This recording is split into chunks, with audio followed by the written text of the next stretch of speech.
Good evening, race fans. It's time for everyone's favorite race. We have a Super Mario Brothers 3 randomizer weekly race.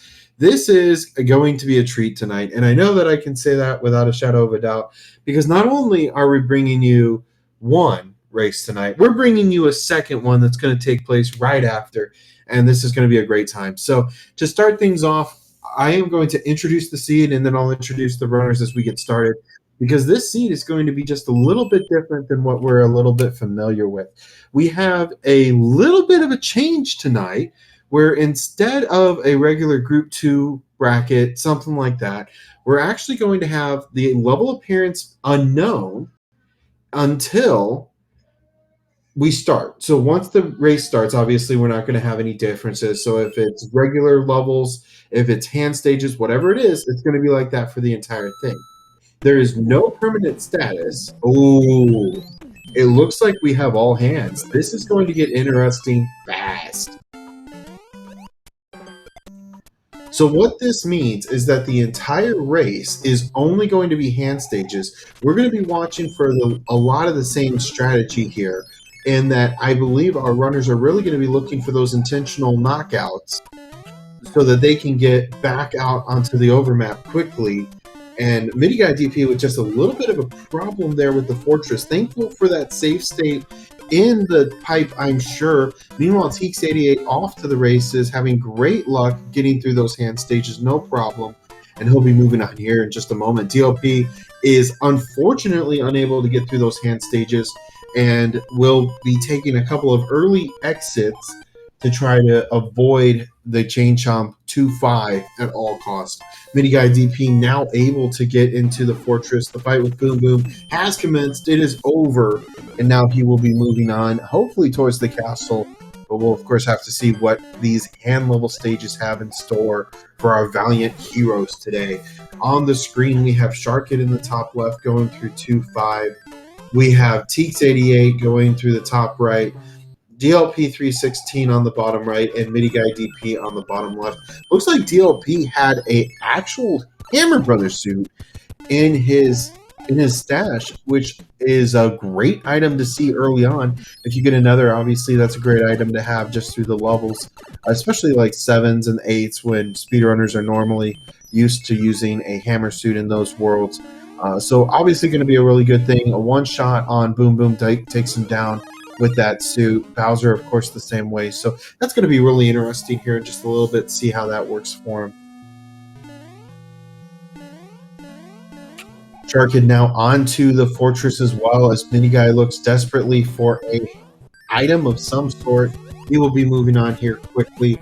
And we're going to be looking for a very fast team here, I do believe, with a hand stage level map. Really, the only thing that you have to worry about is getting through them as quickly as possible. With the fortresses not being hidden as well, you know exactly where you have to go for these. So it's going to be find the fortress, get there in as few grabs as possible, beat it, and move on. And right now we got Mini Guy DP starting the fight that Teeks just finished. And that, of course, is with an angry Morton. He is extremely heavy tonight. He almost went the full gambit. Looked like a 4-shotter there. And now we've got DLP316 navigating through World 7's airship flawlessly as he now looks to take a fight to the big guy. Sharkid is going to be bringing up the rear out of World 1. But have no fear. This is Randomizer. That's why we're here. And it doesn't matter until the big turtle at the end falls. So until that Bowser falls, until Mario goes and finds his princess, there is anybody's game at this point. 8-2 has come up for Teeks88. This one, the Fall of Shame, if you will allow you to go through the first half of the level, despawn an Angry Sun, and give you an item on the way as well. But Teeks88 not having any troubles with that at all. Mini Guy DP with an unfortunate bonk. It looked like a little bit of a quick one as he did unfortunately mistime a jump there. So second try, no problems. And now we got DLP316 currently joining our runners on World 2. So a very exciting race so far. Sharkid not going to be able to go for that fire kill. Just looking to stay alive at this point. Unfortunately, that was a salty Morton. that was absolutely disgusting. And that does mean that she's going to go back and find a fight with the Hammer Brothers, a pair of Hammer Brothers, and that will be a P-wing for her efforts. So very nicely done there. Mini Guy DP now able to get through his fortress very quickly. All of our runners just doing a fantastic job at this point. Now, of course, Mini Guy DP takes the smart route here, going back and playing a little bit of the pipe game. And he will be looking for which pipe takes me to Windy. Okay, looks like Mini Guy DP going to do the exact same thing Teeks is. Going to 6F3, that is going to be the carpet fort that we'll find our runners in. And a very nice P-speed strat there for Mini Guy DP. Both Teeks and Mini Guy in that same escalator. Teeks just a few seconds ahead. DLP 316 bringing up the rear, using that P-speed to his advantage. He knows the timing's all worked out. And now he's going to just have to contend with two regular Potobos, not going to give him any problems at all. And now all three of our runners will be moving on. So if there was any locks on the right-hand side, all three of our runners have to elected basically to destroy it. Teeks is now going to have to figure out exactly what Mini Guy just figured out. And with that, we will have a change of lead because Mini Guy DP will be the first into the fight with Wendy. Tarkin now going to be joining our runners on a really quick World 3, if I might say so myself. 7-6 on the side of DLP. That is a favorite of our runners to try to clip, but it's also one of the ones that everybody hates because you have to try to clip. Obviously, that's a bit of a pain. Mini Guy DP opting for the fire kill on Wendy. Beautiful job. That's not something you want to mess with. Sharkit showing off the letter, the princess item on the letter, whatever. The princess letter with the item. Let's try that. The item there was a cloud. Unfortunately for our runners, that means it's going to be a complete useless item unless for some reason they want to skip over a fortress because it's route required to beat the level. So you could do that unless obviously there's a lock or bridge, then at which point you would still have to beat it. So basically it's a worthless item unless there's like one instance where it could actually be used. Sharkin now through 6F3 and into the elevator. Very nicely done. An excellent job of navigating those brews. They are not easy, making it look easy for sure. Now we've got Mini Guy DP into the pyramid level. A couple of Sledgehammer Brothers on the side of DLP. We'll see him get a mushroom out of that Hammer Brothers suit. 688 now also onto World 1 as well. So not a terribly disgusting layout here. It looks worse than I think it is, but World 1 does get dicey. Oh, Mini Guy unfortunately mistiming a jump there and had two shells going towards each other, so definitely needed to get out of the way for that. Looks like Teeks did the same thing there, but he was able to get through without any further damage. Obviously a good thing to see there. And oh, looks like it is 3 fortresses, so I do apologize. There are 3 fortresses on World 1, and that is exactly the kind of situation that makes it dicey and disgusting. So Sharkin also opting to go for a 7-6 clip here. We'll see if she's able to pull this off quickly. If not, you might start thinking about leaving the level early and trying to get through. But, you know, at 7-6, it shouldn't take long, hopefully. We'll see if she's able to get it here soon. 2 Fort 1 is now up on the side of Teeks 88 and Mini Guy. And directly in front, or right behind them, is DLP, who will be doing his best to get through a couple of hand stages without any grabbing, and unfortunately that is not going to be the case. Sharkin still working on 7-6, Teeks 88 and Mini Guy DP, both exiting 2F very quickly. Mini Guy knows exactly what he needs to do here. He's going to go ahead and use that cloud, so it is actually an okay place to use the cloud. That's a very smart idea because he doesn't have to play it. The lock is already destroyed. He knows this. The bridge is already built. He knows this. So skip the level. You don't have to play. The cloud's not going to be useful for much. Might as well use it. DLP going ahead and using the P-Wing. I think he had a change of heart as soon as he used it. Decided to go ahead and leave it. But I'm a little surprised if he saw that cloud, why he didn't just go ahead and use it. But it's a different strategy, and I'm not sure that our runners are going to be thinking about that. Sharkit opting to take an item here, not a bad idea at all. 7-9 now up on the side of DLP, so unfortunately taking a death there. He is going to have to play a couple of the levels if he gets caught, and unfortunately he did. So unfortunate for sure. We welcome our viewers from Speed Gaming 3. We are in the middle of a randomizer weekly race where all of the levels appear as hand stages, so you may or may not be getting grabbed from them, and they basically just have to survive. And one last thing that I forgot to say in this regard, and this is, I guess, a perfect time, if there is a hammer, it may or may not break the rock. We don't know yet. So we know for a fact that they'll break rocks, obviously, but locks we don't know yet. So this is going to be interesting for sure to see what happens next if any of our runners get hammers, and if they're going to be able to remember that, yes, they could in fact break rocks. Ooh, and we said it. Here it comes. It's going to be interesting to see what happens here. We have a hammer from the princess. We'll see if a lock comes up, and if, okay, perfect place, and they do. So this speed is getting even quicker, already in World 4, and we're just at the 10-minute mark. Mini Guy DP really blowing the speed away, quite frankly. Had a lot of things going his way. DLP took a intentional game over there, had to get a few more lives. Not a bad call. In fact, I'm a little surprised it's been so long since we've seen it.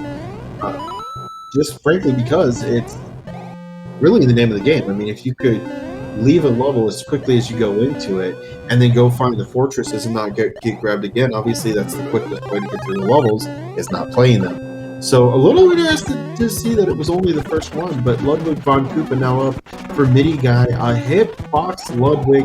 How rude. 4 hits is not going to do it. 5 hits.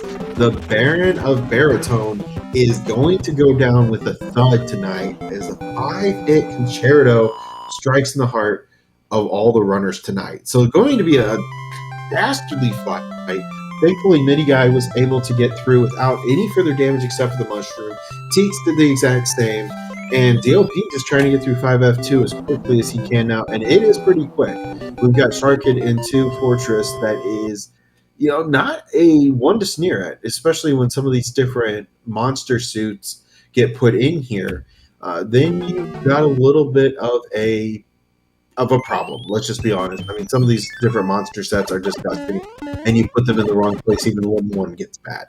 So Shark is doing a great job of getting through 2 Fortress. Got to be just a little patient here, but the fight to Boom Boom will begin here in just moments. World 4 now up on the side of Teeks and Mini Guy. Mini Guy opting to go ahead and play Queen Ship, and Teeks will do the exact same.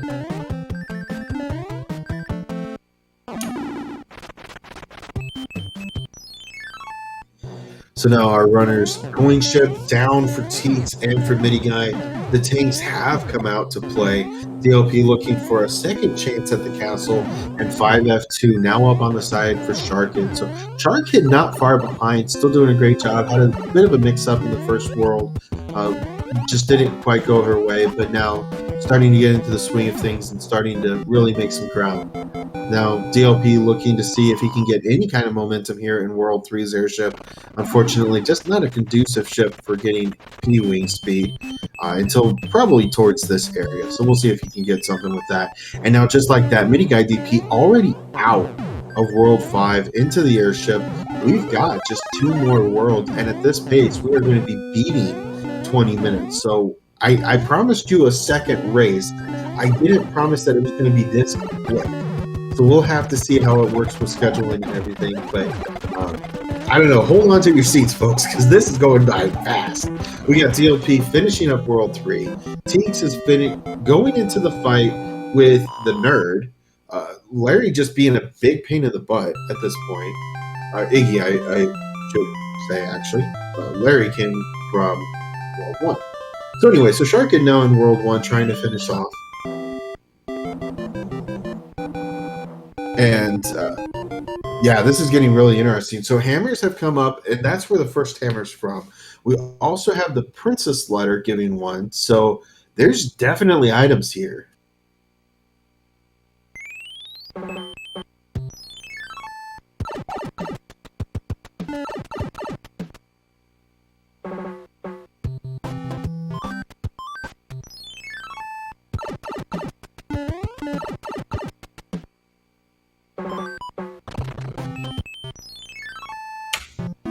So now we've got Shark Kid working on Larry, no problems.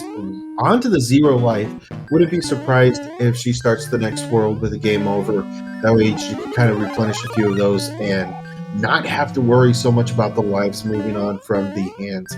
Now, a bit of a gamble here to play for our runners, and Teeks is looking to see what is it that I want to do. He knows one of those fortresses will take him or will likely break the lock. And of course, one will build a bridge, one will break a lock. And what is this blue fortress going to do? And I think that's the big question, because there is a lot at play here.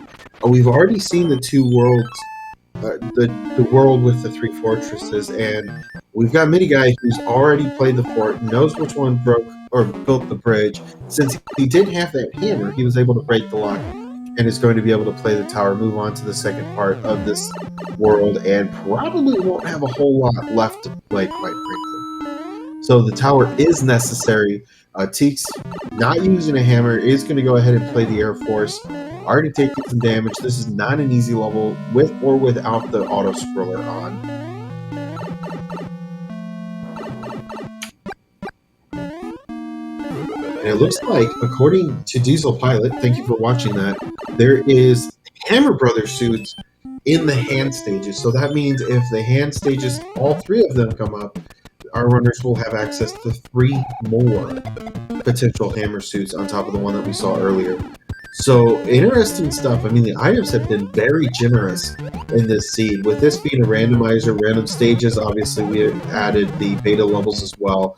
There's obviously a lot going on here, and it's actually turned out to be a pretty easy seed all in all. I mean, our runners are really breaking through it quickly. Teeks deciding to go ahead and not play a fortress. It's not needed. He found out it was going to build a bridge. We've already seen the world with 3 fortresses, so it obviously can't have that. Then you guys just going to go ahead and use a star and see if he can trade it for something else. It's going to be a hammer. I'm sure he's very happy to see that, as he has been utilizing those hammers to their best of their abilities, I think, at this point. And just like that Midi Guy through 2 levels, there's nothing to it. And he is going to be on to the World 6 airship with a P-Wing.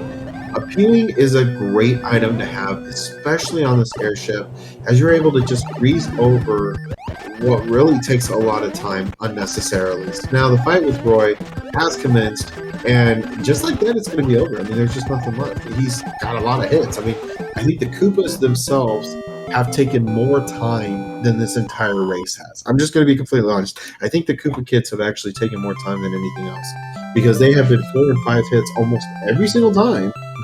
And of course, that makes it obviously interesting for sure. But Shark Kid now working to get to World 5. DLP now leaving 5. And both Teeks and Midi Guy in World 6, which is going to be going into World 7, I should say. So DLP going into 6. Teeks is looking like he wants to get to World 7 here pretty quickly. Midi Guy now in World 7, which is actually World 6. And welcome to Randomizers, where nothing we say makes any sense at all. But anyway, so Shark Kid now into that coin ship. Definitely a nice reprieve. There are some free one-ups here, and I think if you're playing pretty aggressively with the strategy of not wanting to play more levels than you have to, obviously it's always a gamble. If you leave, you could get caught again right away. It's really just a 50-50 shot. You get caught, do you not? And if not, move on, go to the next one.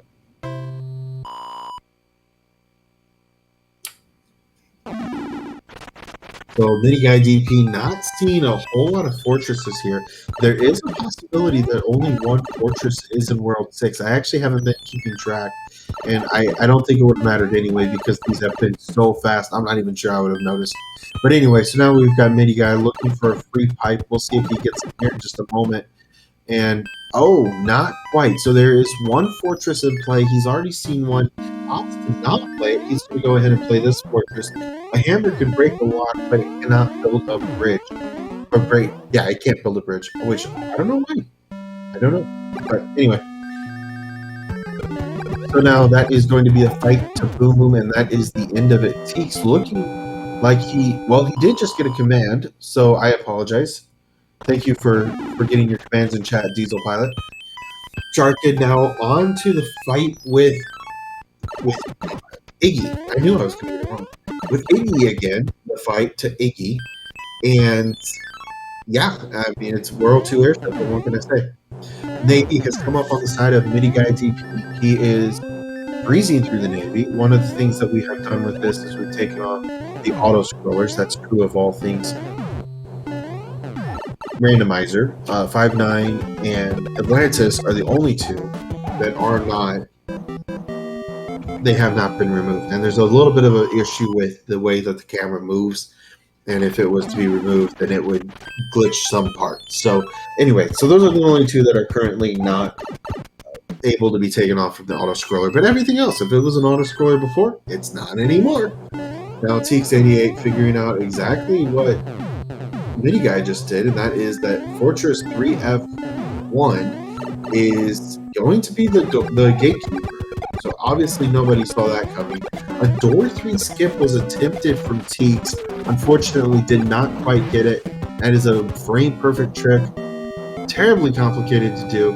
Obviously showing off for the fans because it's a fun trick. It really is cool.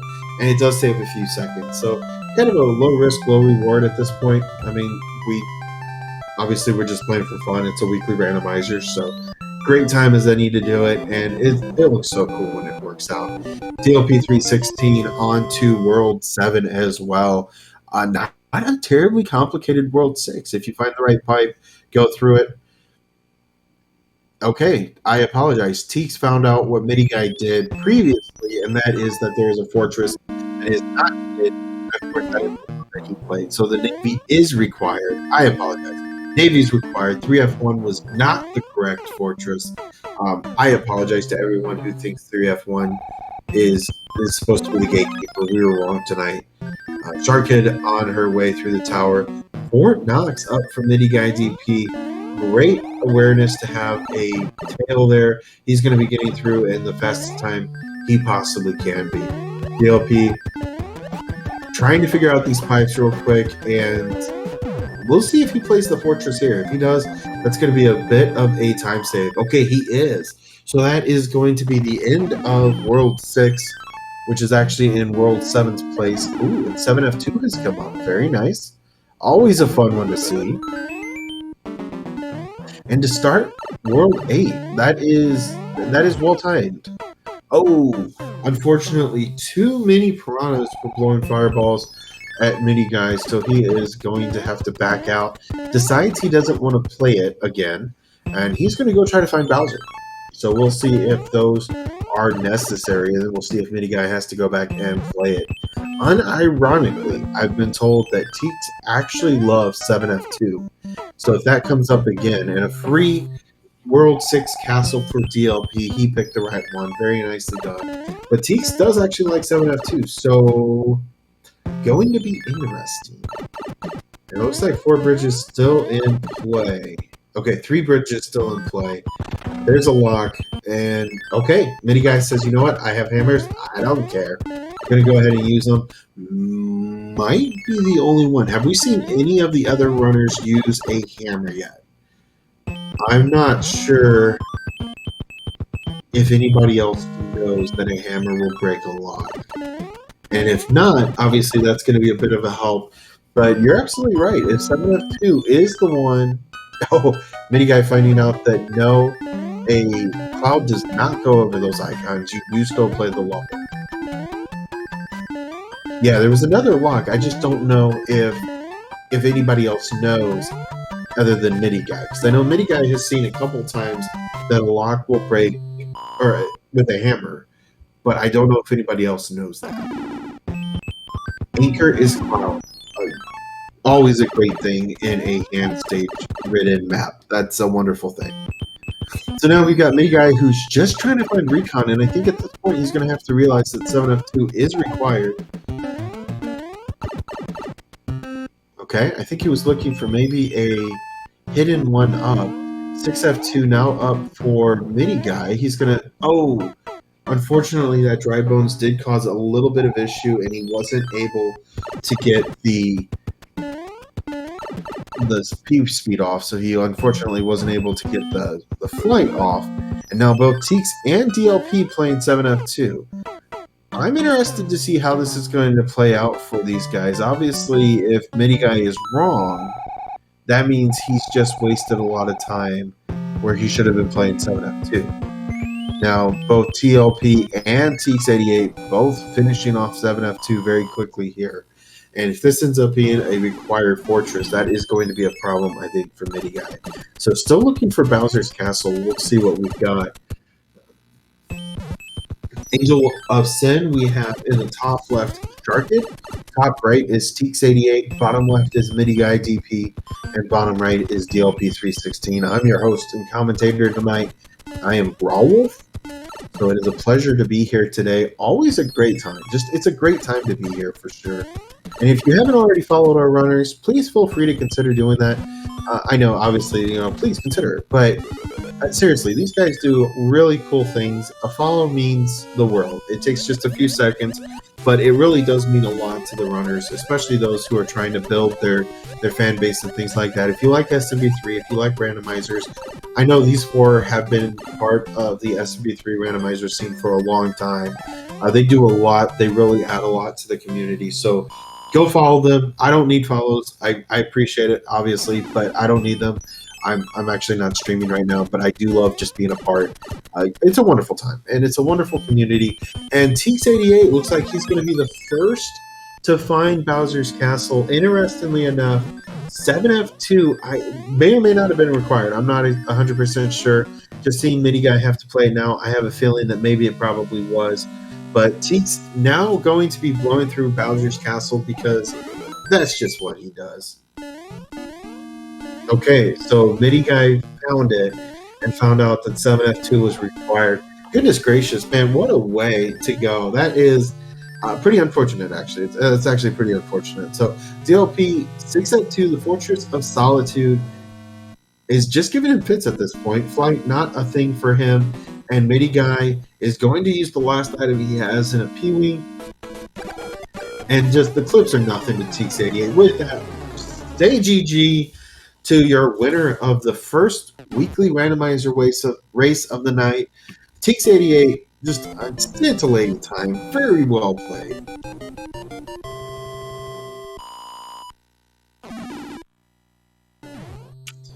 So very nicely done for sure. And now Midi Guy just seeing what he can do to get into a fight with Bowser. And DLP obviously looking to do the same. DLP just looking for the last fight. Just has to find Bowser at the point. Sharkid now working on getting through World 7 here as quickly as possible. Has the correct fortress. And will be into a fight here momentarily.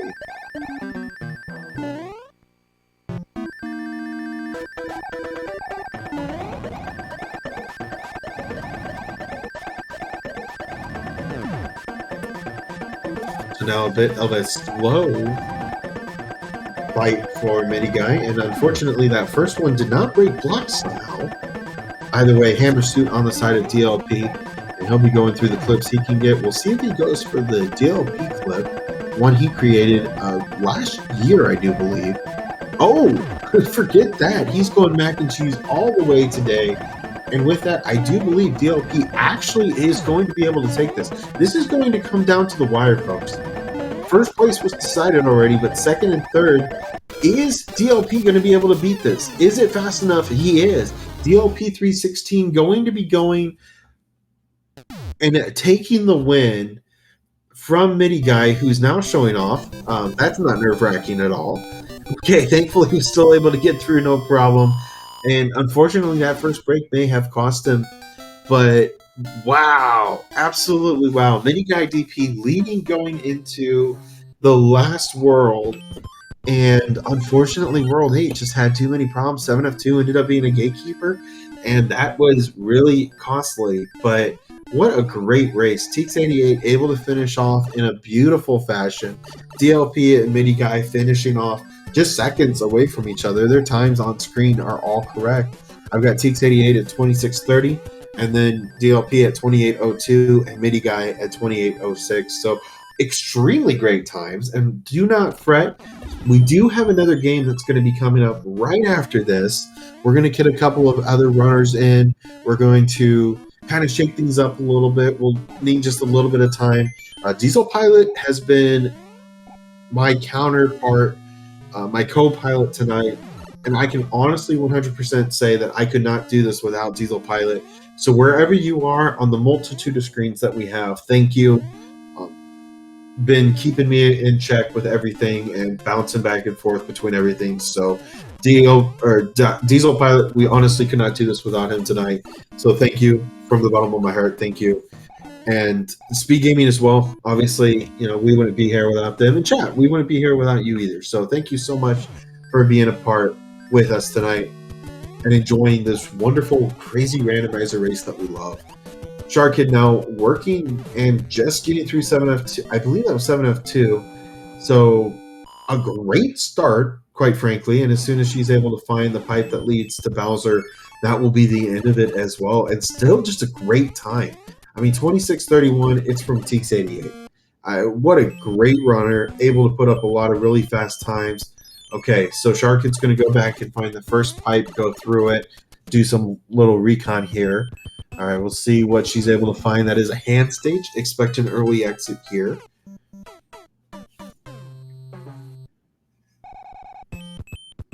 And then, okay, a little bit more recon. No big deal. It's a lot to figure out here. Get some love in the chat for Shark Kid. Doing a great job, I got to say. Doing a very great job in this race so far. Really, it's a tough one. This is a tough race. A lot of things were randomized, even up until we started. The runners didn't know which was which. So we had level changes. So the levels were changed, or they could have been changed anyway, but we didn't know. Had to wait until the randomizer actually started. And then the hammers breaking locks, whether it did or did not, was left to be seen. And they actually do. So very interesting indeed. But that is going to be the end of it for this one. As soon as Shark Kid finishes up the seed, we're going to be switching everything over into a Group 2 stage. We'll be doing the Group 2s next, which is hammers, break locks, and then it's basically any percent warpless at that point. Obviously, warp whistles have been taken out. We're not dealing with that. We want our runners to go through the old-fashioned grueling way, and we want our money's worth. Let's be completely honest. I mean, I think I got chipped out of a couple fun ones this time. I don't believe I saw 7.5. I saw 7.9 early. I think only one, maybe two of the runners actually played it. So, man, I think we need to get a few more tougher levels. We've got some old-school players coming in. I know Human Mustard's going to be playing in the next one. DLP 316 is going to be joining us. Teeks88, Mini Guy DP, Shark Kid. I believe everybody's coming back for the next race, and we're adding some more. So don't go anywhere, obviously. You want to be here because these runners are good, and seeing what they're going to be able to pull off like this. I mean, bottom of the escalator clip for Shark Kid, just beautiful. Absolutely beautiful. Very nicely done. Climbing the staircase. We'll be going for the every clip here in just a moment. Everyone's clip does go through and into the balls of fire. Very nice there. Okay, looks like going for the second path. Nope, just trying to build up speed so she can get back up there. Not easy to do. But there we go. Goes for the donut. Is able to get it. Mac and cheese. Oh, I was hoping for a first try mac and cheese after having to work so hard to get back up there. We'll see if she's able to get it here in another try or two.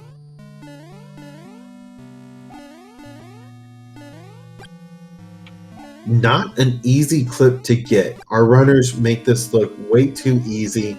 Sometimes it's infuriating, believe me, but they are just extremely good at these clips, at all things SMB3. I think they have forgotten more about SMB3 than I still know. Oh, very nice dodging from Shark Kid. No laser, that's a good thing. And the fireballs will not claim a victim. However, the hammers will. So the hammer suit comes out for Shark Kid, and Bowser goes down. Get your GGs in chat for Shark Kid and for all of our runners tonight.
All right, we will be getting the second race started here in just a few moments. We're going to give our runners just a quick time to stretch out a minute, get warmed up, get ready for the next one.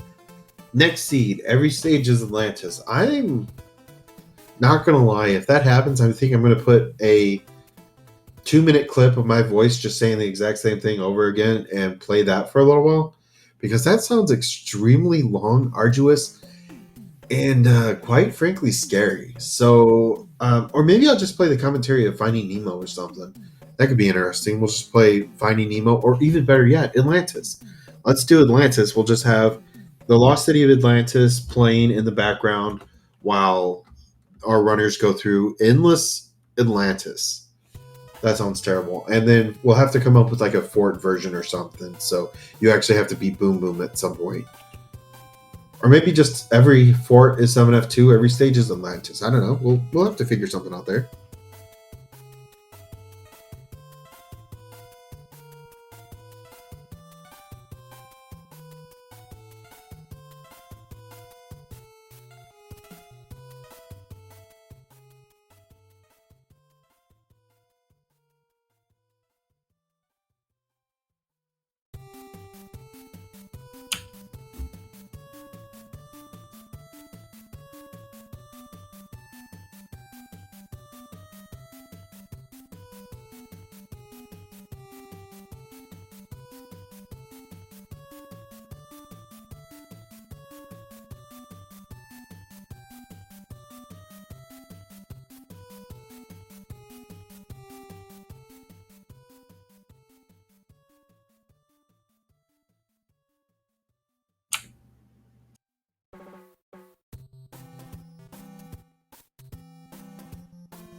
Just to give you a brief update, we are in the process of getting everybody set up. We do have at least one more runner starting with us. Animist United will be joining, so that's going to be exciting for sure. Uh, and I don't know that we'll be showing anything different, so we may or may not change up the read screen. I am waiting to see on that still, but we are still waiting on one last runner to see if maybe within the next moment or two we get a response. If not, we'll be getting this race started here in just a couple minutes. In the meantime, grab your popcorn, your licorice snacks, whatever it is you enjoy, and we will be getting this started just as quickly as we can.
Alrighty, the last runner is getting started. Animus United will be the one joining us tonight.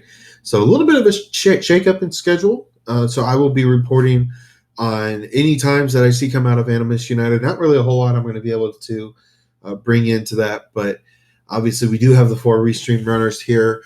The same 4 will be on our screen tonight. Top left in the red corner, we have Sharkin. Top right will be in the blue corner. That is Teeks88. Bottom right in the yellow corner is DLP316. And in the bottom left, Mini Guy DP will be fighting for the green. So I am your host tonight, Growlwolf. I am extremely excited to be here with you all tonight. This is going to be an extremely fun race, I know for a fact, because these guys are good. They're just really good runners, and it's just going to be a lot of fun. We're going to be doing a Group 2 stage, and we are going to really just have a pretty standard randomizer at this point. We have a the Group 2s, you have hammers breaking the locks, you have no in-card games, you have really just a randomized world, so it's going to be pretty basic. Item management is going to be important, just as it is any other time we play the randomizer.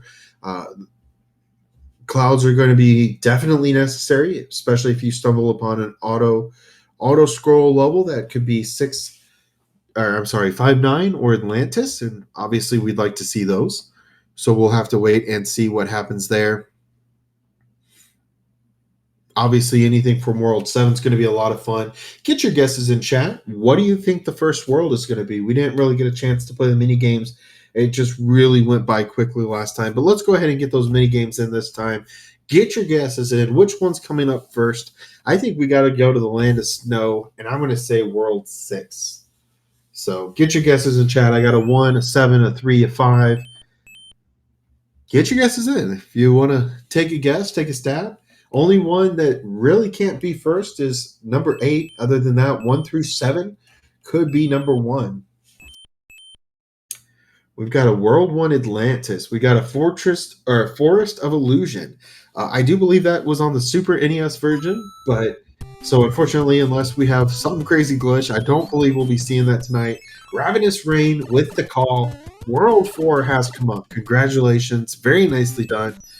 And a little bit of a disgusting start here. Our runners do have to find either another pipe or they have to break a lock. And yeah, that's going to be interesting for our runners. I think it's going to be, this is one of the ways that World 4 can get extremely long.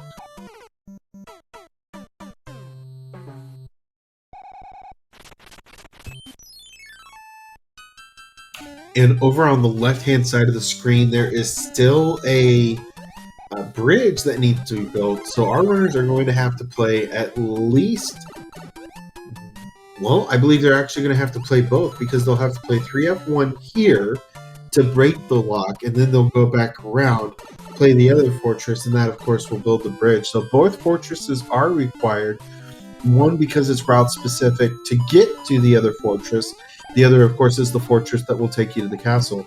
A bro on the side of Teeks88. So very nicely done. That is the upside-down orb. And that, of course, will break the lock. Those pipes not going to be necessary. A Hammer Brother, Boomerang Brother, I should say, has come out to play. And that is going to be the end of all of them very quickly. All of our runners just neck and neck and neck right now. Very close race. P-Wing comes out as a reward for our runners. And 5F2 now up to play for all 3 of our runners. Home to the legendary Leap of Faith, the Jesus clip. And our runners are going to be going for the P-Speed strats. Unfortunately, DLP had a mistimed jump there, and that is going to spill the end for him, and he will have to start over yet again. So now 5F2 coming up for DLP. The P-Wing speed starts now, and Teeks88 and Mini Guy nearly in sync at this point, quite frankly. And okay, so it looks like we have a divergence. We have Teeks88 who went the bottom path. He didn't want to play the coin chip. Mini Guy did not either, so he went to the top route. So a little bit of a divergence there. 5F2 now finished off for DLP 316. And Shark Kid now just doing her best to catch up here as quickly as can be.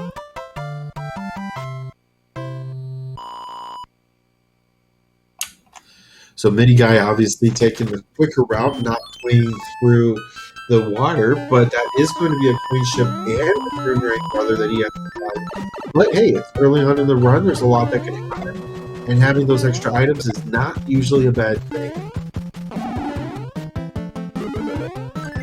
That feel when you get a bad first level that takes all of your lives, relatable. Absolutely relatable. Not a fun place to be. Nerves are already high. You're going into a race, even though we're just having fun, we're just having a good time. Obviously, you want to do your best. You want to put on a good show. The runners just are going through a lot mentally. You have to think about where you're going, what fortresses make sense to play. Obviously, it's easier for me. I get to look at this. I'm not going through the same stress that these runners are, and it's easy for me to just look and point and say, hey, I know where things are. But when you actually get into it, it really gets scary. And our runners just do such a great job week in and week out, putting on a great show. So, very well done on their side. And good luck, I think, is the best that I can say. It is very difficult to get through some of these levels. And unfortunately, game over does mean that Shark Kid will have to play through this again. Hopefully able to get through without any further issues on this one. Now Teeks88 going through what normally would be an auto scroller has been turned off, and he's deciding to show off some P-Speed strats. Unfortunately, that is going to be just a minor problem, as he did clip into a block, but 1-4 now done for Teeks88 in beautiful fashion, and that's it. So now normally where 3F1 is, that is 1-4, or I'm sorry, 3-1, not 3F1. And Mini Guy now able to finish it off as well. But Teeks just really blowing that out of the water. I don't know that I've seen the P-Speed strat like that before, and it is extremely good. Oh yeah, Shark Kid will be back. Don't you worry. 3F1 now up. A great chance to get a good item here and have a good save space. So I think the worst is behind Shark Kid now. It's go time. Bowser enters sights. This game is on. Now Teeks into World 1-1, actually. A little bit of a different enemy set. That is one of the parts of Randomizer that can get a little bit tricky as you're running through 1-1 being chased by a chain chomp. Always a good time for sure. Mini Guy now into World 1 as well. World 3 having a lot of the World 1 levels at this point. And this is just an ugly enemy set. Mini Guy having to take just a little bit of time, looking like he wants to go for a P-Speed strat, not going to do it. The memory will slow down as there's too many enemies in the frame, so memory will block up for a moment as Mini Guy slows down for a brief moment there. And Teeks88 finding out that actually hammers don't break blocks. That's interesting. Okay, well, I may have had the wrong flag set, so hammers don't break locks, folks. This is going to be a little bit of a longer one because now our runners have to go through the old-fashioned way of just going through every level and the fortresses as needed. And yeah, no shortcuts here. I guess there's... I must have used the wrong one or something, but yeah, I guess hammers don't break blocks. Either that or Teeks actually opted not to use it, which I think would be interesting. And if that's the case, I don't know what I'm talking about. Waterfalls up for Mini Guy DP, a power-up. The only one in the level is a star. Unfortunately, that is not a long-term goal, so he is going to go ahead and let that dissipate, and we'll continue on. DLP now blowing through T2-1, no problems at all, avoiding that last chain chomp that does like to pop up. Okay, I was just informed, once again by the co-pilot that makes me look good, or at least tries to. It's no fault of his, I promise. But Diesel Pilot has informed me that this is bracket stages. So this is not Group 2. This is bracket stages. So a lot of the same things are still correct. It is still true that... Oh, that's interesting. Mini Guy, it looks like, had clipped into the block and Boom Boom was just helping push him in further. So I don't know that I've seen that before. Very interesting for sure. But yes, with the bracket stages, we do have Koopalings. Obviously, their HP has been randomized. We've taken off the auto scrollers. Any card game is not available, and hammers don't break locks. So this is going to be very similar to an any percent warpless in all rights and purpose. And it's really just the only difference is we randomize the game. So you know how to basically get to the end. You just don't know how to get to the end. You got to figure that part out. So anyway, so Male Rabbit, a true sadist, will be very pleased with this one because our runners have to go all the way around. World 2 has now finished. That is World 3 that they have just completed. World 4, World 3, both complete. What's coming up next? What you guys got? I gotta go with 5. I'm gonna go with 5. We'll bounce back just a little bit. Now, Side Solid Wendy, just not a whole lot going on there. Not much more to say. I guess they're all worn out from the last seed because they were very big in the last seed. This time, not so much. DLP going to go ahead and take just a little bit of an insurance package in to the fight with Wendy. He won't need it. The fight's over before the star is even out. And one shot, one kill. That is it. DLP now through World 3's Wendy, and we'll be moving on as well to World 3, actually. World 8's Fortress has come out. Teeks and Midi Guy both finding the exact same information out. And that is how to get through World 3. So they did come out at the same time. And we've got ourselves a race. It's nearly a sync. And unfortunately, though, Midi Guy did unfortunately miss one cycle there, which was unfortunate. And that is going to be a little bit of a time save in Teeks' favor. But, of course, with this being a randomizer, the only thing that matters is the big, scary turtle at the end. And, of course, until Bowser falls, it's anybody's game. So, Midi Guy and Teeks both waiting now. Midi Guy in the middle of a marathon that's going on in the bottom. Wasted multiple seconds on that. You hate to see it. You kind of love to see it, but you also kind of hate to see it because it's not exactly the most fair thing, but it's fun. It's like, how long will it actually go? Will it actually go any further? Either way, Midi Guy now going to be joining Teeks88 on 1-3. Looks like Teeks will go after the hidden item. We'll see what he gets here. Obviously, clouds, hammers, Hammer Brothers suits are all very good, but that is a music box. So Midi Guy, not knowing that, but not caring, is going to go ahead and avoid the music box and not waste the time it would take to get the white block to allow him to go invisible, or behind the scenes, I guess. Always a neat feature. It was always one of the things that I thought was very interesting. But anyway, Midi Guy DP now on his way through 2-3, just trying to get through here as quickly as can be. Not 2-3, I apologize, 2-2. That is going to be the end of 2-2 for him. Teeks right in front of him and DLP right behind him. And now Sharkin looking for a fight with a couple of Boomerang brothers. And we'll see which is the item that comes up. That is a hammer. So a very valuable item to have for sure still.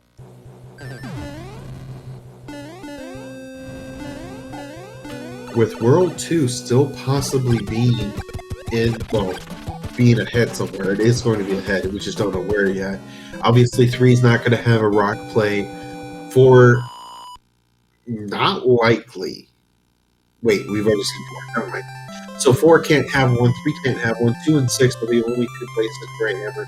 But those are some very valuable places to have it. 2 can save you upwards of, I believe, 3 levels. So that's very valuable. That's a very good thing to have. And then World 6 could save you even more than that. So it could even be the difference of a free pipe at the very beginning that takes you all the way to the end. So obviously there's some good places to have the hammer, but it is running out quickly, and just like that, we do have World 6. So interesting to see if this hammer is going to come into play. I think all of our runners should have one at this point because I believe that Hammer Brother was in the way for all of them in World 3. I could definitely be wrong about that, though, and that would be perfectly fine. We'll just have to wait and see for sure. So DLP now finishing up the fight on World 3 as well, and will be joining our runners in World 4. And Shark Kid realizing, wait a second, hammers don't break locks? So yeah, no, this is not a Group 2. It is a bracket stage, and I think we might have had a miscommunication. So unfortunate, but that's how it goes. And now a disgusting enemy set for Shark Kid. I do feel bad about this. Okay, there we go. A star is going to save for a little while and should help get towards the finish, or at least very close to it. Just got to be careful about a jump here. And one last, there it is. Very nicely done. Then we got Midi Guy and Teeks, who are both looking to see what they need to find out here. And it looks like there's one fortress. So now the question becomes, and the one that Midi Guy is currently musing over, where's the fortress and how do I get there? So he doesn't remember where the fortress is. And Teeks has it on his sights on the left-hand side. So unless there's a second fortress, I think Midi Guy may be going the wrong way here. We will have to wait and see. And for sure, DLP now going to be playing the exact same game. Where do we come from and where do we go? So now it looks like DLP is going to be thinking the same thing. Decides to go on the right-hand side. Nope. Wait. Yes. No. Okay. Going back. Going to go back and see about this fortress. Oh. Okay. So Midi Guy has found 6F2. We'll see if this is necessary. There was a bridge there. So I think this has to build or break the lock on the right. Because I don't think it can build the bridge that's next to it. I think the other one had to. Because if you didn't have a hammer to break that lock, I think it has to be required. So, my money's on Teeks, not Teeks. I think Teeks got the wrong answer. I think Mini Guy with 6F2 is absolutely correct. And only how fitting is it that 6'5 was the guardian of this one. I love every bit of this. I'm not going to lie. I love every bit of this. And that is the lock. That is absolutely correct. Mini Guy DP is, in fact, in the lead right now. Teeks88 has picked the wrong way. It very well could decide the game. These runners are of such high caliber that with the 50-50, that is a big deal. But we are still only halfway through the race. We still have 7, we still have 2, and we still have 1 to go. So, yeah, ooh, this is going to be interesting for sure. This is going to be interesting. What's that 6F2? Okay, I don't know why Air Force is being played on DLP's side. That I don't. Oh, because he went back and he did the exact same thing. Mini Guy with the heads up play. Wow. Mini Guy with the heads up play. So 6F2 was the only thing required. 6'5 was not required. I misspoke on that one. So 6'5 not required. Both of our runners. Okay. Okay. DLP saw that the fortress was, or that there was a bridge built. I don't know that he knew that it was a bridge that needed to be built, though. Okay, now he's going to go back. He's going to go back and play the level or break the rock. But he would have to beat one of the Hammer Brothers to do that. So a Sledge Brother comes up on the side of DLP, and that is going to be the end of those Sledge Brothers. And another music box. So where the last seed gave us some really great items, this one is not. Okay, it looks like Teeks is going to go ahead and break the rock just like DLP did. 6F2 has come up for both of these two. Oh, too much recoil off of that Dry Bones, and that will mean that DLP has to start 6F2 over. He did bounce up just high enough to go back into the block route, and that's unfortunate. But okay, so I apologize. World 1 has already been played, so we've got World 2 and World 7 still. Oh yeah, that's it. We got World 2 and World 7.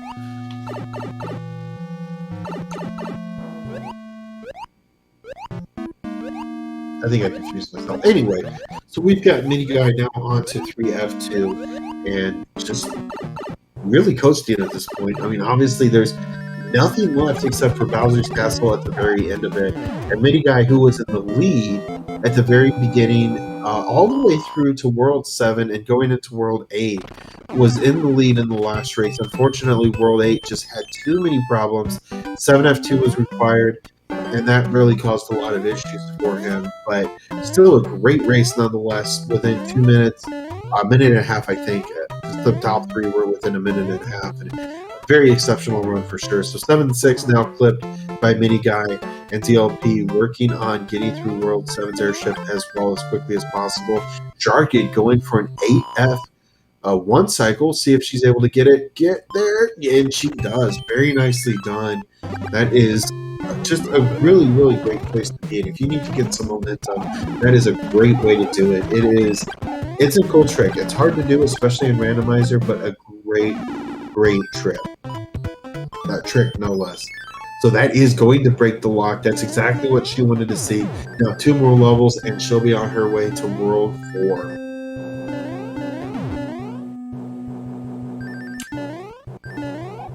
We've got Human Mustard, who's trying to stir up some discord in the chat as he wants Oops All 8s to come out. That could be fun for sure.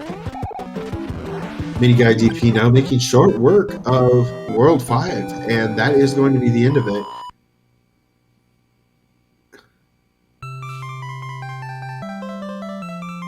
So World 1 has come up now on the side of our runners.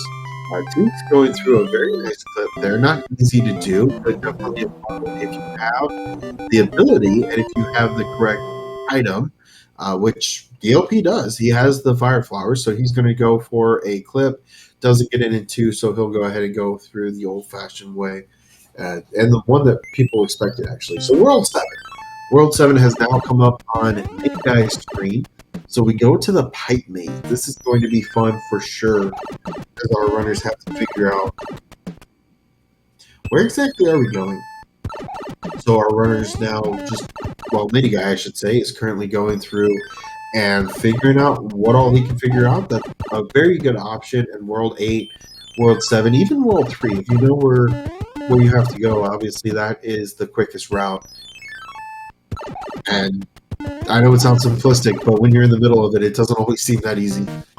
So that is the end of the fortresses for Teeks. He'll go ahead and use a cloud on that last level. Good idea there. And he'll be through World 1 here quickly. Hot on his tail is DLP as well. Mini Guy utilizing a star to its full advantage as he's able to blow through the end of that piranha stage, gets a mushroom for his efforts, and Jarkid now into World 4.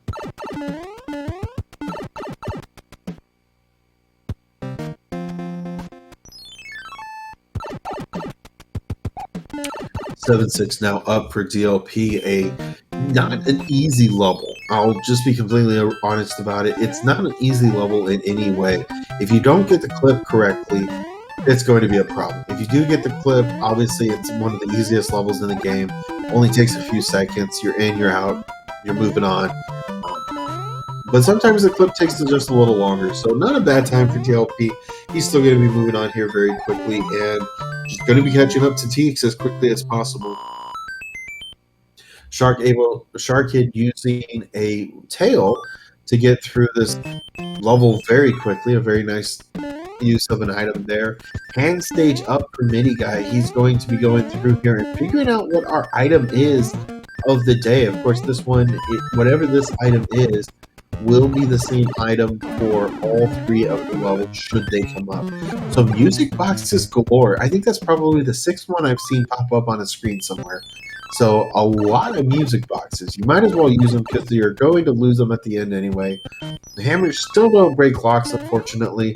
And Jarkid, going to play the exact same thing that both Teeks and DLP did, and that is go down and around and play the Navy, I believe. Or was that the Air Force? I don't remember. We'll find out here in a minute. The races are starting to blur together, so I do apologize. But Mini Guy DP just making really short work of this seed once again. Doing an absolutely fantastic job. World 6 at 22 minutes. And he's just trying to figure out this World 7. At this point, he sees a lock, he sees a fortress, and thinks, do I have to play you? I don't think so. So now, do you try to find the other pipe that maybe takes you closer, or do you go ahead and play the levels? Okay, it looks like he's going to go ahead and play the fortress. I find this interesting. He's going to play the fortress. Hope it breaks the lock.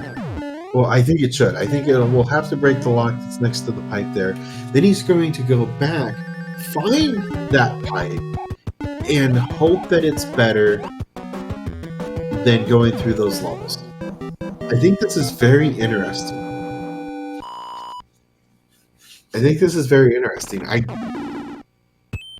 I'm very curious what the play is here, because if he had played 2 levels on the 3rd island, would that have made up the same time? And I don't know.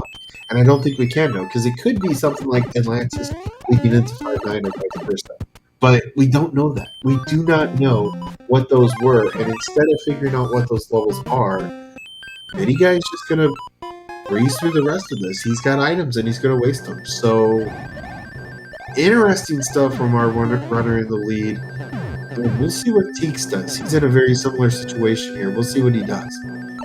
Okay, he sees the path. Does he play 1 extra level, or does he go back to find another pipe? And he also goes back to find another pipe.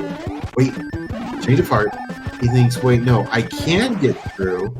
So that looks like 1-6 is going to be item number 1 on our list. We'll have to wait and see what the other one is. But he skipped. He just went through and skipped.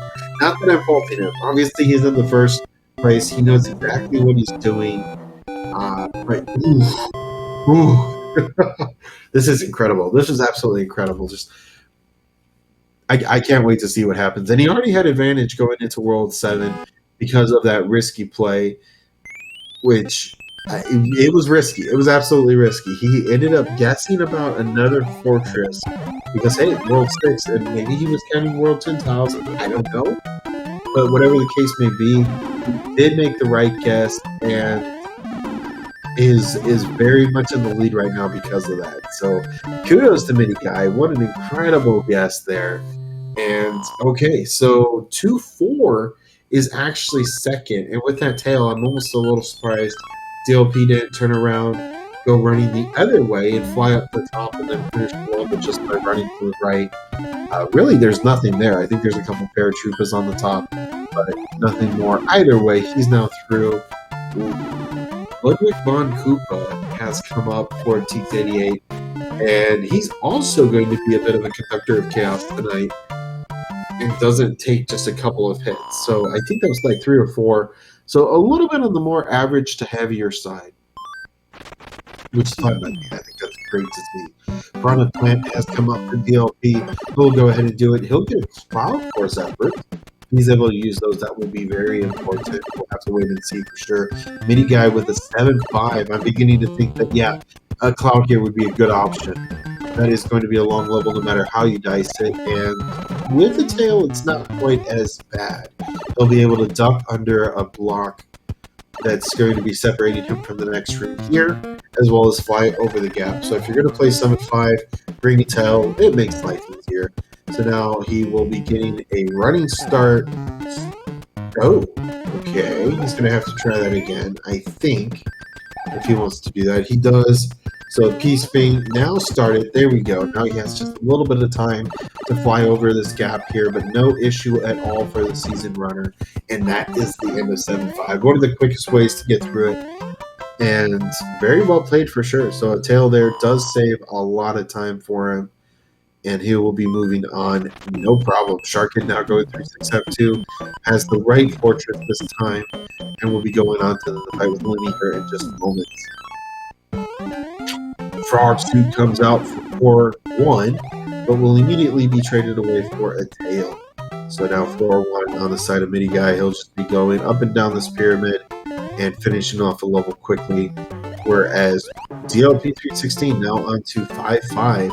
The donut level, and 7-5 for Tates. We'll see if this is an early exit or if he'll try to go for any clips or anything. It looks like he might be going ahead and playing this.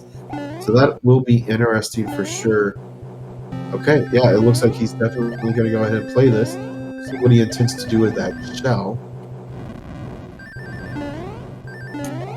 2-2 on the side of DLP. Or, I'm sorry, 1-2. The first world, second level that you would ever come to by playing this game and every subsequent time. Unless we randomize it. Obviously, we randomize it all the time. We don't have a clue what the second level is going to be. But anyway, whenever you play it the first time,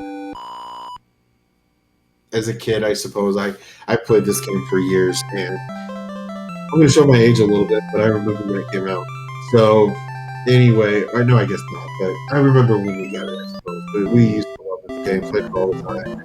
Yeah, 1-2 was always one of the very first levels that we ever saw. So, fun to see in the randomizer. It's a kind of a fun one. It's a little bit of a nostalgic one, I think, for me more than anything. But 1-2 with a bit of a crazy enemy set, always a good time.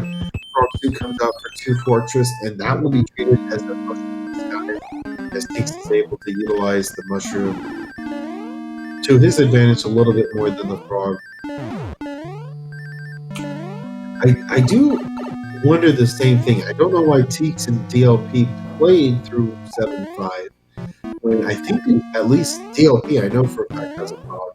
And I would imagine Teeks does as well. So I don't know. I don't get the call there, but I don't know. If you have a pod at this point, I mean, there's not a whole lot of time left to play.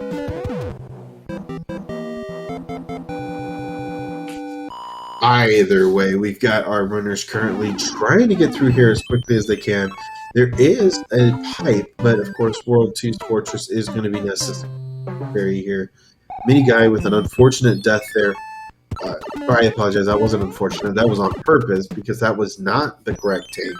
There are 2 tank icons in World 8. One of them is a fortress, one of them is a level. There is a way to tell, and it has to do with when the screen actually like shows up on the home screen where it has the heads-up display for Mario's lives.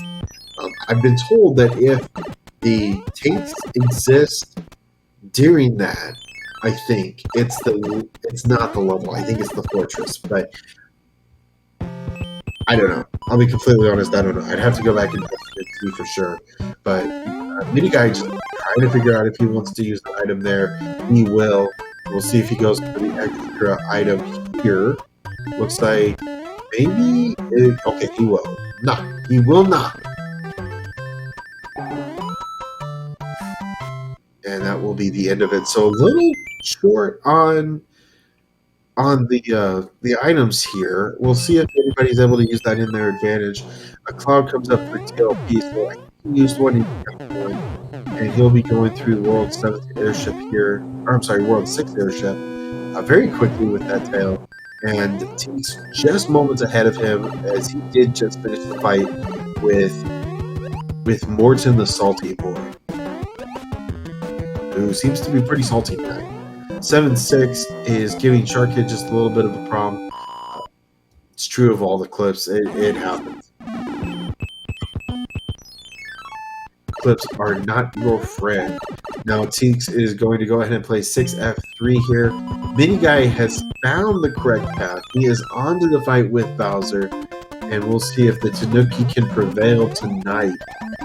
Starting off with a star is a great way to ensure the warranty is not voided on that Tanuki suit, but unfortunately now he does have to be careful because he is paying on it. So unfortunately that's not going to work for him. He's going to go ahead and give it up in place of Super Mario. So it was well lived while he had it. Star comes out for Mini Guy. We'll see if he's able to use this to get further in. 6F3 going down for DLP, and he's figuring out that 4-2 is not necessary, so he's going to go ahead and bow out that one and decide to play something else. And I apologize, that was 4-3, not 4-2. I didn't think that was right when I said it. Sharkid now finishing up her fight, and that is going to bring her into World 6. And Teeks is just trying to find Bowser's Castle. He has done so. And now at this point, just needs a fortress. Mini Guy now having to go through the Bowser's Castle again. not playing nicely for him, but hopefully this one is a little bit nicer to him. Unable to get that clip because he's too slow. And this isn't nerve-wracking. We've got Midi Guy who's currently trying to go back up to the top route, going to take a star, maybe try again. Okay, is not going to take the bottom route, take just a little bit longer. Meanwhile, Teeks is doing his absolute best to get caught up as quickly as possible. One more issue here, and Midi Guy will be having a little bit of a contest here to the end. I think that lack of items is starting to catch up here. A Mushroom Suit Mario, okay, now a small Mario. No lasers come out, so the fight will begin. But of course, he does have to keep himself safe for the beginning part here. But then, of course, once Bowser does jump on him, he'll be able to stay underneath the hitbox and not take any further damage. So that should be the end of it for Mini Guy. Teeks88 going to a Coin Heaven has opted to play the Coin Heaven to get an item, maybe see if he can get a mushroom, or not a mushroom here, a Hammer Brothers suit here. Try to get something that's going to be valuable, maybe pick up a few coins on your way. And that is a Frog Suit. Frog Suit, Best Suit. He is ready and set for Bowser now. DLP is looking for his fight with Bowser as well. I believe he should be getting it here in just moments. And with that, get your GGs into chat. Big Guy DP, who put up an outstanding race tonight. Both times the first to World 8, this time able to seal the deal and put himself into that first place spot. So very nicely done for Mini Guy DP. The screen is accurate. That is a 3352 from Mini Guy. Sometimes we have just a little bit of a delay one way or another. No fault of anyone's. It's just sometimes it's easier to hit race time before you get to yours. So that's the only reason we'll have a discrepancy. But anyway, Teeks88 with another mac and cheese. You love to see it. That is going to be 30 fireballs before Bowser goes down. 35, I think. 35, and there's the jump, and there's the fall. Very nicely done. Get your GGs in chat for Teeks88, who puts on an excellent performance to take second place here. And I have been joined in the comments booth with Big Guy DP. Congratulations on a very nice finish. Boy, that death in Bowser Castle scared me. I felt like I did pretty dang good overall, and I got on the 50-50s. I think I got them all. I think, and World 8 went incredibly well as well. But I was still scared after taking that death in Bowser's Castle. Oh boy, I thought I was gonna get overtaken there. And I didn't even have any power-ups to, like, maybe get to Fire Flower at the end. Ay. I still went bottom route because I wanted the mushroom just in case, but, oof, still lost it, but yeah. Oh, what a run that was. So you were talking about the 50-50s, and that actually ended up playing a huge factor in the second race. In World 6, you had opted to go through the pipe, go to the right, and you sat there for just a moment thinking, and you finally ended up going to the left and playing the level there, going around the corner and playing 6F2, and that ended up being the correct fortress. All three of the other runners that we had on screen, all three went to the right, played 6-5, or not to the right, they actually went to the right and came back, played 6-5, played the fortress, which I believe was the Navy, and then went back, found out that it was the wrong one, and ended up having to play other levels. So that one alone saved you a lot of time going into World 7. Dang, crazy. I mean, I was, from what I saw, I knew there was at least 2 forts, and I hadn't seen any other forts when I scrolled around, so that told me that, okay, this is a 50-50, level and fort, so which one is it gonna be? And if that was gonna be the wrong fort, it would just build that bridge that was right in front of it. I mean, it was still just one level away anyway, the other fort, unless that would have been Atlantis, who knows, I doubt anyone played that level. But I was like, alright, I'll try that just like that and see what happens, and it worked out. And then World 8 too, I was like, when I was playing with the Air Force tile, I was like, okay, don't break that lock up there. Don't break that lock. If it doesn't break that lock, then that confirmed that that was the one that built the bridge, because otherwise the other fort would have to have broken that lock in order to get to that super tanks tile to build the bridge. So I knew right away, right there, I was like, oh, that built the bridge. Alright, back to Bowser. Oh, that was something, though. Oh. Definitely a lot of heads-up awareness there. There's so much going on in the seed. I was talking about that earlier. There's just so much going on at any given point. Like, what's in your inventory? What's on the levels? What do you have? Is there a level 10 panel? And I mean, just that heads-up awareness is amazing. Oh, there's a lot going on. And then we got the first race. Oh my... the planets were aligning for me on the first race until World 8. World 8 kind of really fell apart, but apart from that, it was going pretty dang jet. I didn't get grabbed by many hand tiles overall. Got pretty lucky there. That was quite fun, that one. Then I kind of got pretty excited and just played around a little bit here and there. I went to Bowser's Castle with the P-Wing, and I was like, okay, let's have some fun here. And I also wanted to do a test, like, maybe if I just fly in the air, maybe Bowser could just break the ground, but I forgot that he only pounds those bricks if you're below him. Otherwise, it doesn't work. Oops. But dang.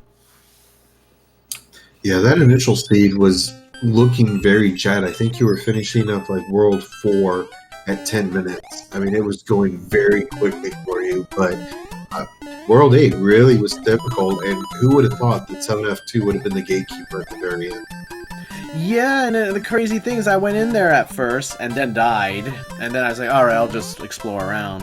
I should have just went by this might have been hand stages, and it's like lots of like luck factors and gambling factors were happening, probably. So I said, I might as well just complement that by just skipping ahead and just having some fun, and it cost me in the long run.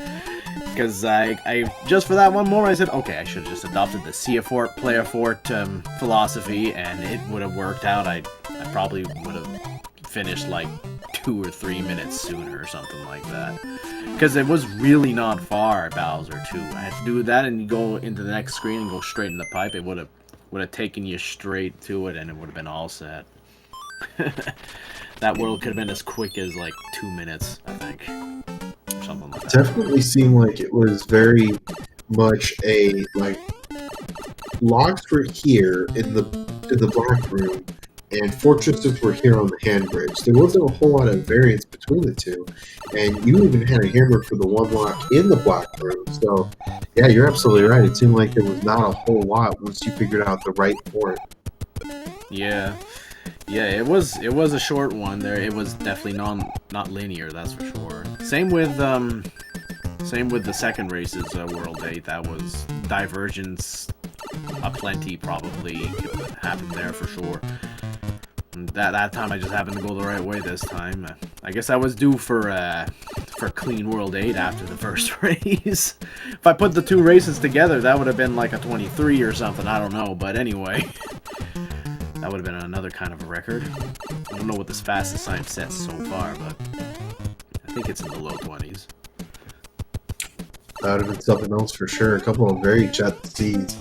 Alright, looks like Teeks is trying to pull off the third door skips, I guess, but no, that would be crazy. They were some very fast seeds nonetheless. I mean, 33.52 is still on the quicker side, and you definitely deserve that. That's not an easy thing to do.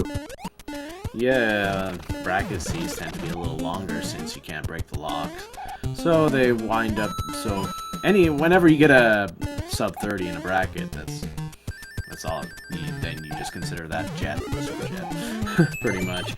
I must say, in World 2, I was calculating whether I wanted to use my Cloud in World 7 in the second race on the way, because who knows, maybe something would be in the way in World 2. And then I saw like 3 level tiles, and that told me like, okay, good, I can actually make use of the hammer I had.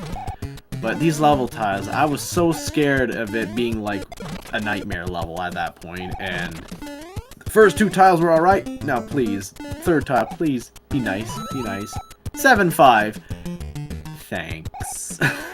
Luckily I had a tail, so that helped. But yeah, that one hurt. That one hurt a little. But no. Interestingly enough, you, DLP, and Teeks all had the same outcome. I think all three of you went into 7-5, and I was surprised. None of you clouded it. I know you had just used yours, but they didn't cloud it either. And everybody used the tail to get through 7-5. I guess they were more concerned about something worse coming up. Yeah. And two, I hadn't checked what the anchor was at the time, because that could have very well been a cloud. I mean, in the first seed it was. But I was like, oh, please don't be a cloud. I just checked it just to see, and of course, it wasn't a cloud, it was a frog suit, so phew. I'm glad I didn't check it on that other tile, because I wouldn't have had my tail to make 7-5 a little shorter. But it would have definitely been nice if it would have been a cloud on the next level anyway, because I think that would have been the last chance to use it, if cloud would have been available at that point. But no, overall it went pretty good. Overall, not really a whole lot of places actually to use the cloud on either seed. The first one being hand stages, and Fortress was the only place possible, and then the second one just, I mean, there was places to use it, but not really a critical place to use any of them. No, the only chances you had to use clouds in the first seed was if there's any force that you could just skip that you knew for a fact that you didn't need to do. And luckily in World 1, we were put in that situation, and that worked out. But definitely clouds were more useful in the second seed for sure. But it was nice to actually use a cloud well in this first race. I was like, yay, we were able to do this. When we started and I saw it was the first flag was it was either going to be regular stages or hand stages or question mark stages. And once I saw hand stages, I kind of got giddy. I was like, oh, this is gonna be good. Who knows what's gonna happen here? I got all excited, and I know that probably won't be a common thing overall, considering how random that can be. Even though this is randomizer, but so I had to bask in this opportunity to just go wild in a hand stage seed. Yeah, I think the only more random thing that would happen than that is if the forts were also hand stages. But that's about it. Now that would be hectic as heck. Yeah, that would be pretty chaotic. And of course, we could also talk about adding warp whistles and some other things like that. But what a great place to have an outlet for that. I mean, it's nothing. You know, if you win, you lose, great, whatever. If you had fun, I think that's where it really comes down to. And, you know, to have those hand stages, it's a little bit different. Not something we see all the time, and always something chaotic going on. Mm-hmm. Without a doubt, without a doubt. But yeah, that was a lot of fun, and as always, I'm looking forward to the next one. Next time I get a good chance to, or just works out on my end to drop by and race some more. But I think on that note, I think I will let you go here. And I'm probably going to be watching the restream because I'm very curious to see how this all turned out. Absolutely. Really appreciate you being on board tonight. It was always a good time. And well played, for sure. Congrats on the win. Many, many thanks. All right, then. To everyone that watched and everyone that took part, thanks for making this happen. As always, it's always a great time, and I'll catch y'all on the next one. Sharkid is currently on her way to Bowser's Castle, looking at World 8 here and doing an absolute best to get through these levels and doing a great job. Just an absolute great job for sure.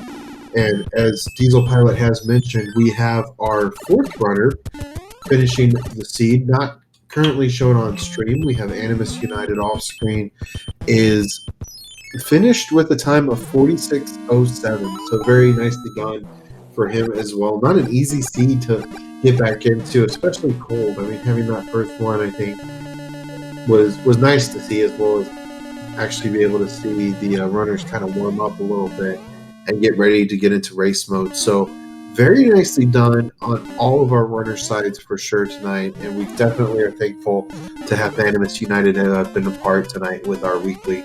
We're looking to try to get more runners in, so if this looks like something you'd be interested in, come on in. have some fun with us. We like to play, even if you're not restreamed. I know there's a lot of nerves and stuff going into it. The first time I played through a randomizer seed, it took me 2.5 hours. So, I've heard a lot of people beat that record, which is great. I'm glad that people are coming in underneath that time.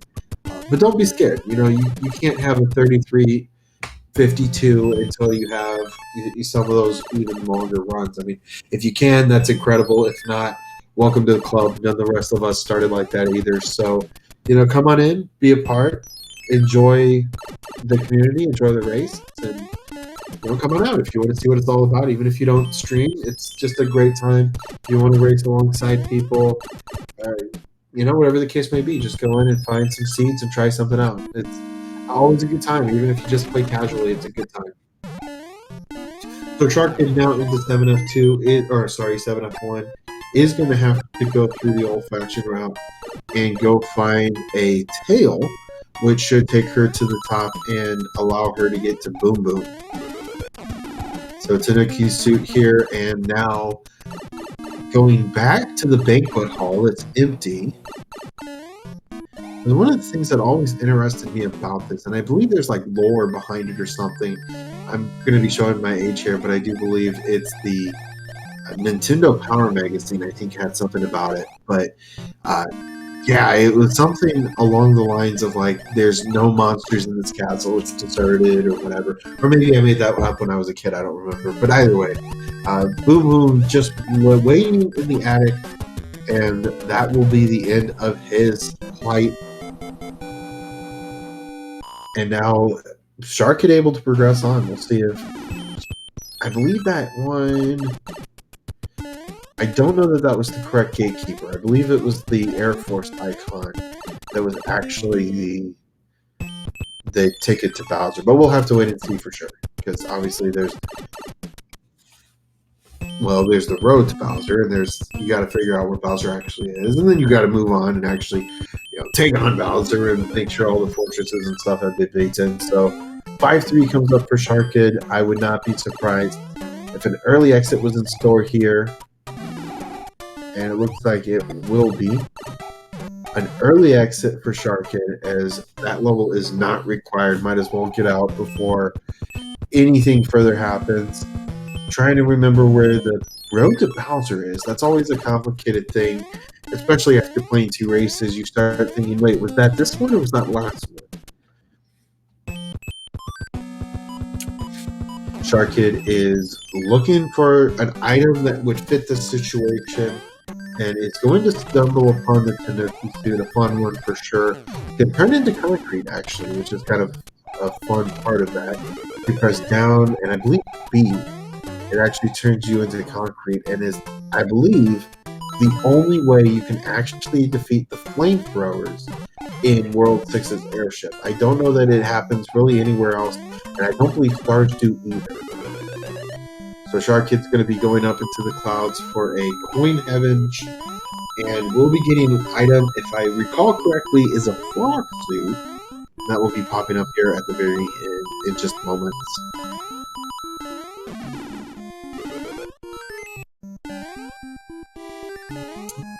So now Shark Kid is really at this point just needing to figure out where is Bowser. Going to utilize that frog suit and the tanks, and we'll go ahead and play through it, of course. And then we'll be onto the road to Bowser very quickly right after.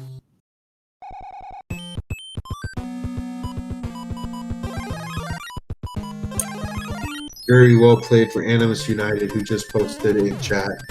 Very well played. Very exciting to see you back, and hopefully we'll see you for some more. If we have to run 2 and get some different people into the second one, I am all about that life. I think that would be a lot of fun for sure. Because let's be honest, who doesn't want more SMB3 randomizer? I mean, come on. It's a great time, and having more people in SMB3 is always a good time as well. Because I believe what they say is true. Misery loves company. So, we're doing it. You might as well.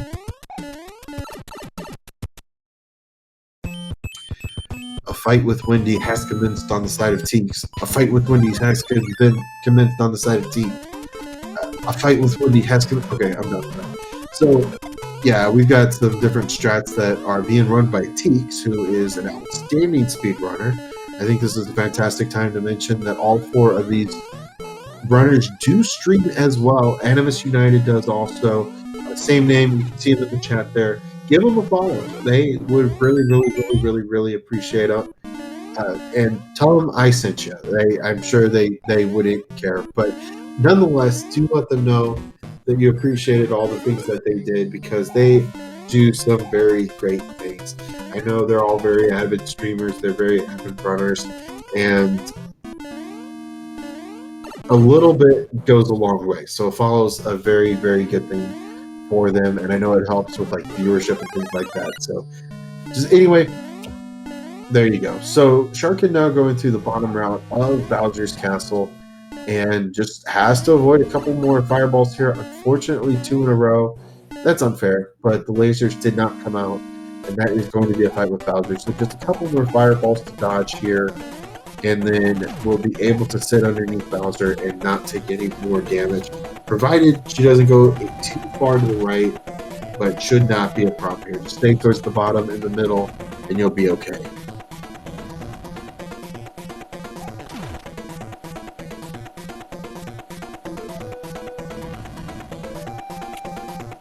So that is going to be the 4th hit and the 5th final hit coming up here in just one moment as Bowser jumps back to that original column. And that is the end of it. Get your GGs in chat for Shark Kid and all the runners for putting on an extremely good job, an extremely great race tonight. I had a lot of fun. I truly hope you did as well.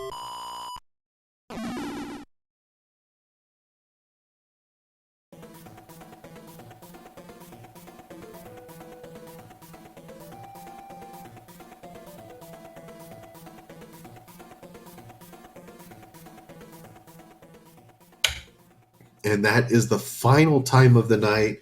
So times for tonight: Midi Guy winning with a time of 33:52, Teeks88 with a 34:54, DLP with the 36:04, Animus United 46:07, and Sharkid, who I've just been joined with on the commentary booth, had an official time of 54:09. GG's, well played.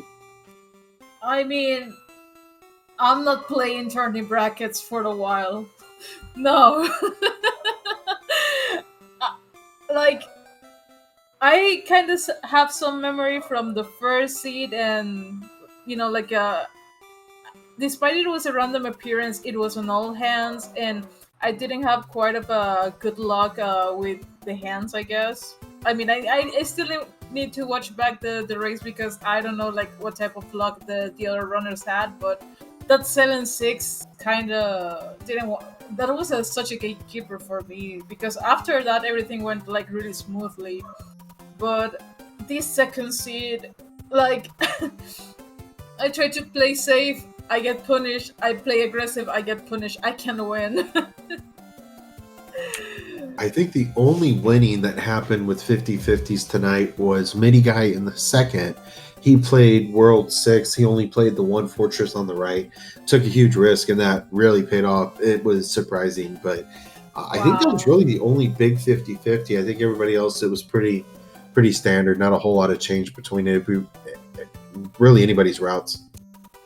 Wow, alrighty. Yeah, I mean, in my scenario, I knew that, like, getting 2 game overs, it was like such a heartbreaking moment. Like at the beginning, I was like, okay, I'll get it. I mean, I was like, I get it.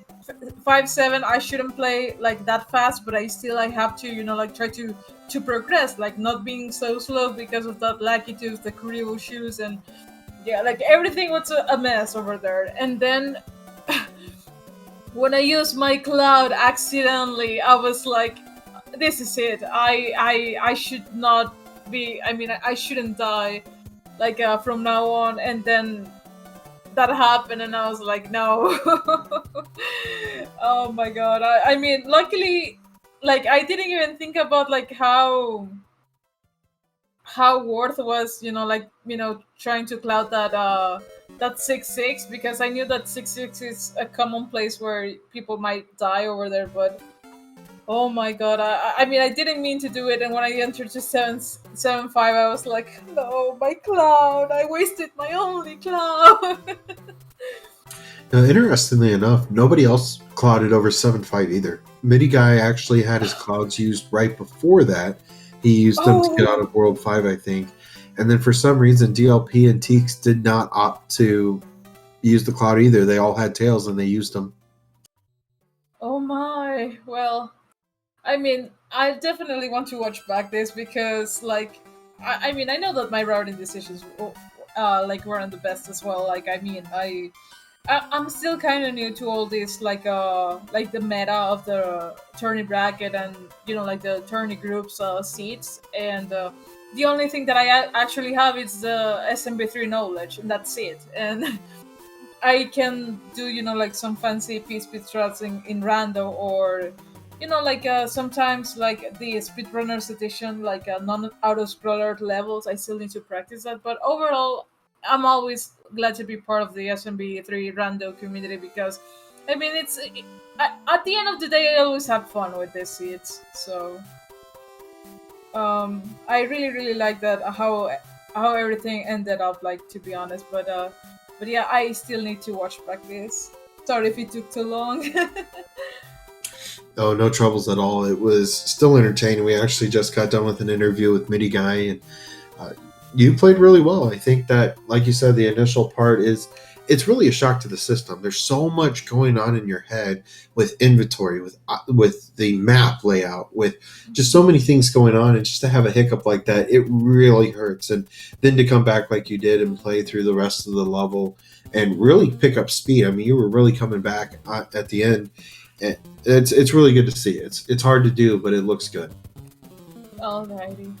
Well, I hope everybody had like a really nice show, like a really nice like like a stream overall. Like being part of this, it's kind of new to me, but I'll be always gladly to be doing whatever I can. So um, that's all everything that I had to say. So I hope you guys have a really good weekend.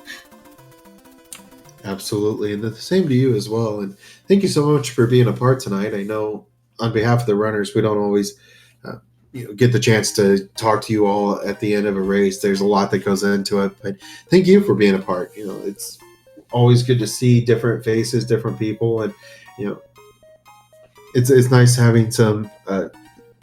Just all the different runners in the community get together and be a part. So thank you for being part of that as well.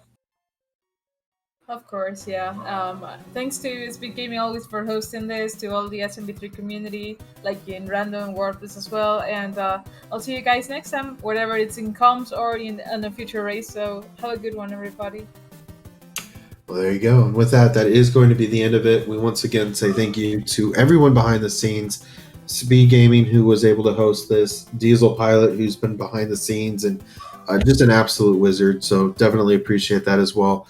The runners being a part, Shark Kid, Teeks, Mini Guy, and DLP, and you, chat. We really appreciate you being here with us tonight. A lot of places you could be on a Saturday night, but you were here with us, and we appreciate it. So on behalf of the SMB3 Randomizer community, until next time, this is Growl saying keep randomizing, keep racing, take care.